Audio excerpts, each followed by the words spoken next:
बच्चों करने वाले हैं मेंटल मैथ कक्षा 7 का अगला भाग। मैं हूं हरी सर और आप देख रहे हैं मेरा YouTube channel maths with Hari sir special Hindi medium के बच्चों के लिए। तो अगला भाग क्या कहता है, और अगले भाग में हम 10 प्रश्न करेंगे, प्रश्न नंबर 21 से लेकर 30 तक। ठीक है, तो आइए देखते हैं और करना शुरू करते हैं। तो यहाँ पर बच्चों मैंने पहले से लिख के रखा हुआ है, ये देखिए। तो प्रश्न नंबर 21 हम करने जा रहे हैं, तो आप वीडियो को स्किप ना करें, पूरा देखें। हो सकता है कि स्किप करने से आपका जो इम्पोर्टेंट क्वेश्चन है वो थोड़ा छूट जाए, तो प्लीज़ इसे पूरा देखें। देखिए यहाँ पर 9 के नीचे आप 1 मान लीजिए, ठीक है। और जब भी ऐसे वेरिएबल न्यूमरेटर डिनोमिनेटर में आए तो आपको क्या करना है, और बीच में इक्वल का साइन हो तो क्रॉस मल्टीप्लाई कर देना है बच्चों।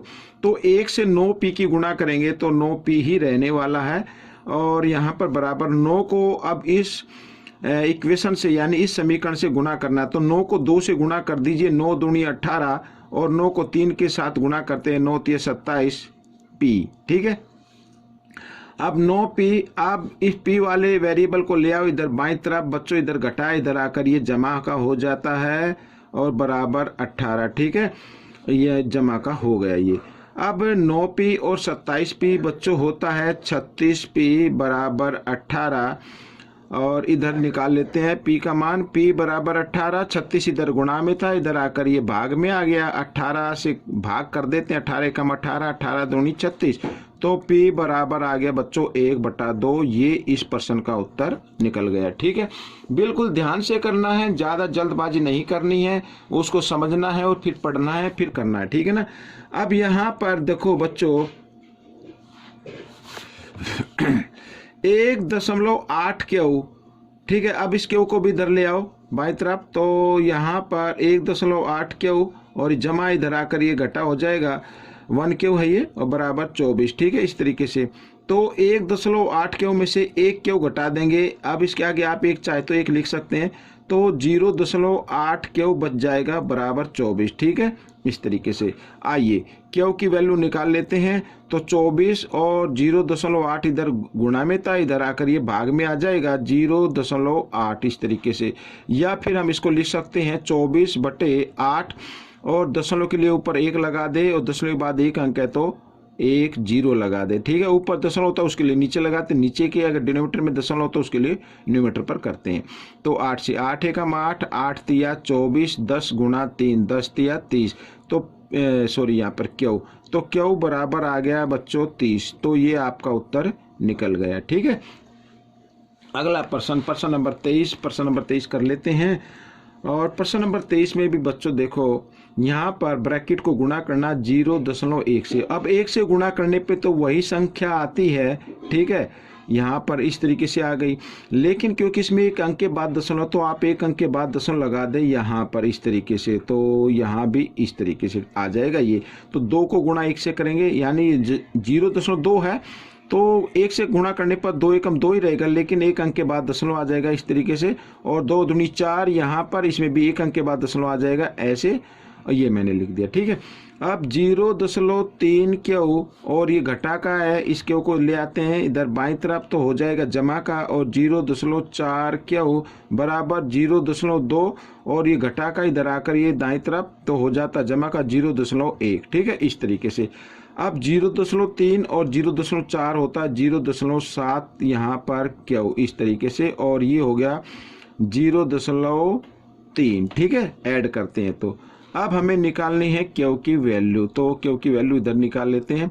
तो 0.3 और यहाँ पर जो गुणा में था इधर आकर भाग में हो जाएगा 0.7। ठीक है, ऐसे। अब 1 अंक के बाद दशमलव इसमें है, इधर भी 1 अंक के बाद है, तो दोनों को हटा देते हैं, तो यही आपका उत्तर बन जाएगा क्यू बराबर 3/7। ठीक है, ये उत्तर आ गया। अब प्रश्न नंबर 24 क्या कहता है, इसको भी देख लेते हैं बच्चों। यहाँ पर देखो प्रश्न नंबर 24 में भी यहाँ पर 5 के नीचे आप 1 मान लीजिए, और साथ ही गुणा कर दीजिए क्रॉस में। ठीक है, इस तरीके से। तो ऊपर जो ये समीकरण दिया हुआ उसको 1 से गुणा करेंगे, तो 1 से गुणा करने पर यही नंबर आएगा। लेकिन नीचे वाले समीकरण को जब 5 से गुणा करते हैं तो 5 को पहले 3 के साथ कीजिए, 5 तिया 15 p और 5 पंजे 25 इस तरीके से। ठीक है, अब p को ले आओ एक तरफ, तो 2p है, इधर ये 15p जमा का इधर आकर ये घटा का हो जाता है, ये मैंने लिख दिया बराबर यहाँ पर 25 और ये घटा 1 इधर आकर ये जमा 1 हो गया। तो जमा किया तो हो गया बच्चों यहाँ पर 26 हो गया।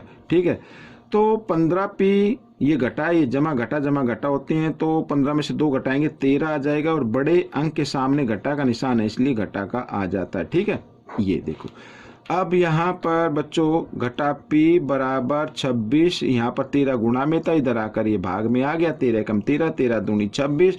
अब p बराबर इस घटा के निशान को लगा देते हैं इधर, तो ये p का मान आपका निकल गया। ठीक है, प्रश्न नंबर 25। प्रश्न नंबर 25 क्या कहता है, देखो यहाँ पर भी इसके नीचे आप 1 मान लीजिए, फिर गुणा कर दीजिए। ऊपर वाले समीकरण को 1 से गुणा करेंगे तो 1 से गुणा करने पर तो वही नंबर आएगा। अब 2 से करते हैं, यहाँ पर इस समीकरण में क्रॉस में गुणा कर देते हैं, तो 2 को 1 के साथ गुणा करें, 2 एकम 2 और 2 को 2 के साथ किया, 2 दूनी 4, 4 क्यू, इस तरीके से। ठीक है, अब आपको करना क्या है, क्यू को ले आओ इधर बाई तरफ, घटा इधर आकर ये जमा हो जाता है, 4 क्यू बराबर 2 और ये जमा 2 इधर आकर ये घटा 2 हो जाएगा और यहाँ पर जमा घटा होते तो 4 में से 1 घटा देंगे, 3 क्यू और बराबर यहाँ पर ये घटा ये जमा घटा तो इधर रहेगा 0।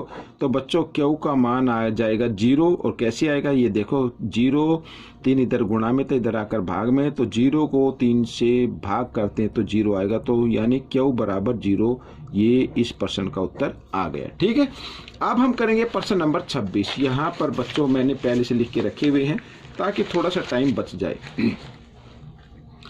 अब प्रश्न नंबर 26 क्या कहता है, इसके नीचे फिर 1 मान लेते हैं। अब दोनों समीकरण को देखो, अंश को भी 1 से गुणा करना और हर को भी 1 से गुणा करना, क्रॉस में गुणा कर देते हैं जब बराबर का निशान आता है तब। ठीक है, तो यहाँ पर कर लेते हैं गुणा करने पर तो वही नंबर आएगा, तो k घटा 2 बराबर 6k जमा 1, इस तरीके से।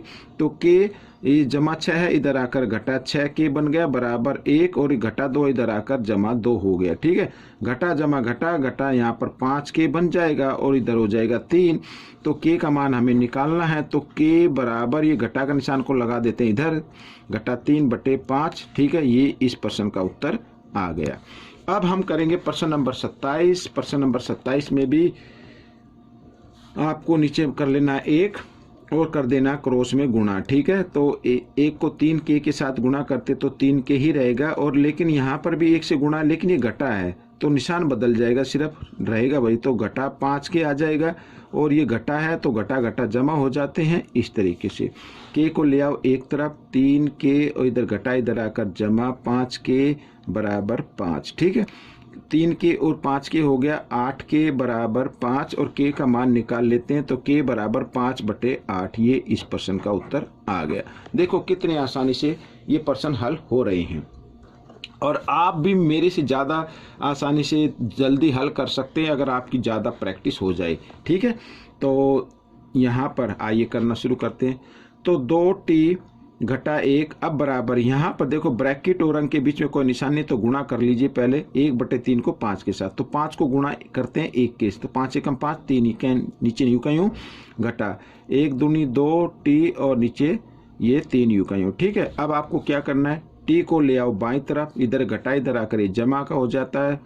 ठीक है, 2t/3 और बराबर 5/3, ये घटाए के इधर आकर ये जमा 1 हो जाता है, इसके नीचे 1 मान लीजिए। ठीक है, अब आपको करना क्या है, देखो यहाँ पर 3 और 1 का लघुत्तम लेना, इधर भी 3 और 1 का लघुत्तम लेना है, तो 3 और 1 का लघुत्तम आ जाएगा बच्चों 3 आ जाएगा। ठीक है, लेने के बाद आपको कर देना गुना क्रॉस में, यहाँ पर 3 दूनी 6, 6t जमा 2t, 1 को 2 के साथ के 2t आएगा, और यहाँ पर भी इस तरीके से 5 जमा 3 ऐसे।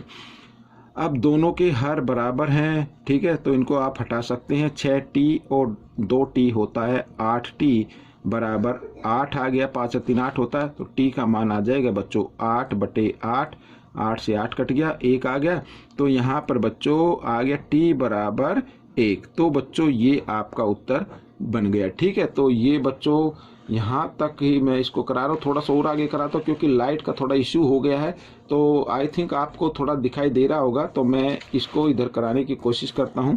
केवल 2% रहते हैं, तो 2% को आप जरा ध्यान से देखें। तो 0.9 को इस ब्रैकेट के साथ गुणा करना, साथ यहाँ पर 0.1p घटाते नहीं, यहाँ तो कोई गुणा नहीं करना, ये गुणा कर लेते हैं 9 एकम 9 तो यहाँ पर इस तरीके से आ गया, ठीक है। और घटा 0.9 को पी के साथ करेंगे तो 0.9 पी आ जाएगा बराबर 0.1 पी और घटा 3, ठीक है। पी को ले आओ दाईं तरफ तो 0. यहाँ पर ये 9 पी और इधर ये जमा है, इधर आकर ये घटा हो जाएगा, घटा 0.1 पी बराबर घटा 3 और ये 0.9 को ले आओ इधर दाईं तरफ तो ये घटा का हो जाता है तो 0.9, ठीक है। तो आइए इनको कर लेते हैं जमा। तो यहाँ पर बच्चों जमा क्यों करते हैं, क्योंकि दोनों घटा के हैं, घटा घटा जमा हो जाते हैं।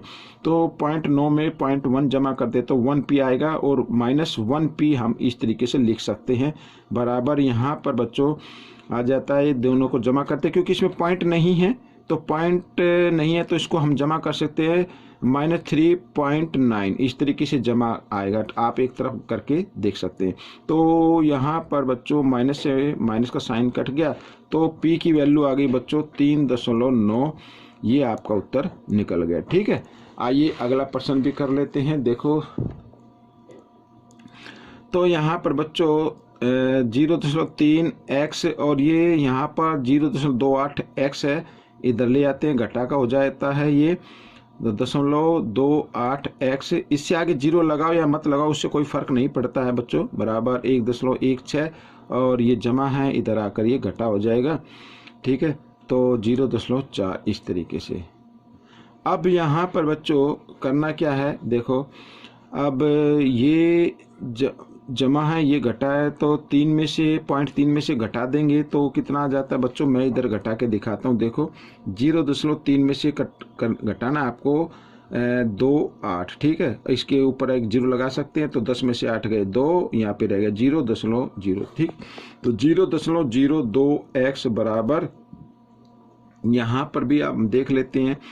तो यहाँ पर बच्चों आई थिंक यहाँ पर कुछ संख्या को मेरे को गड़बड़ लग रहा है बच्चों, तो मैं ज़रा एक बात देख लेता हूँ बुक्स के अंदर कि क्या ठीक है या कैसी है, ठीक है। आप बने रहें मेरी वीडियो पर तो ज़्यादा टाइम नहीं लगेगा। क्वेश्चन नंबर 30 है ये, जी हाँ 30 है। तो बच्चों ये बिल्कुल ठीक है, ठीक है। तो मैंने चेक कर लिया, ये ठीक है। तो अब हम करना क्या है, देखो यहाँ पर करना क्या है, अब इनको घटा देना है बच्चों। यहाँ पर आइए घटा लेते, 1.16 में से हमें 0.4 घटाना है तो 6 यूँ कहीं आएगा, यहाँ से एक हासिल दिया 11 में 7 आ जाएगा बच्चों यहाँ पर इस तरीके से, तो 0.76 इस तरीके से आ गया। अब x का मान निकालना तो 0.76 और इधर ये गुणा में था, इधर आकर ये भाग में आ जाएगा इस तरीके से, ठीक है। तो 2 अंक के बाद दशमलव इसमें है, 2 अंक के बाद यहाँ पर, तो हटा देते हैं और 2 से इसको काट देते हैं, 2 3 6 2 8 16, तो x बराबर आ गया बच्चों 38। तो ये आपका उत्तर आ गया। देखो बच्चों यहाँ पर 2% ऐसे हुए हैं जिसमें लाइट चली गई है, तो बच्चों आप कोई ना वरी ना करें, आपको आई थिंक मैं साफ नज़र आ रहा होगा। तो बच्चों मिलते हैं अगले पार्ट में और तब तक इसकी प्रैक्टिस करते हैं। धन्यवाद मेरी वीडियो देखने के लिए।